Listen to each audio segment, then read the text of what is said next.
कहे नानी अपन सफर एक ले ठीक है केकरो उम्मीद रखे का अच्छा बात ना लगे मोर दोस्त। तो गुड मॉर्निंग जोहार नहीं ना दोस्ती मन। और मैं देख सकाल बिहान बिहान में अपन के डांड बढ़िया तो घूमे दोस्ती मन। तो शायरी को सुनना हो तो सही में मोर दोस्त आई स्टाइल केकरो उम्मीद रखे नहीं चाहिए। भलो है एकले चाहे कोई है केकरो उम्मीद रखनी चाहिए दोस्ती मन। उम्मीद रखे फिर मन ठुकराई दे सन बात करके तुरंत एकदम।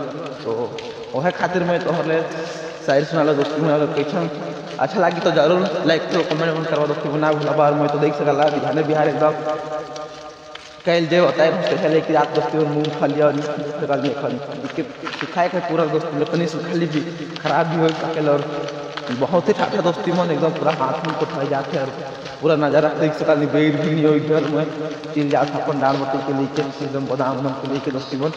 तो चलो ठीक है दोस्ती में अगर वीडियो अच्छा लगे जरूर लाइक कमेंट करो ना। चलो बाय बाय।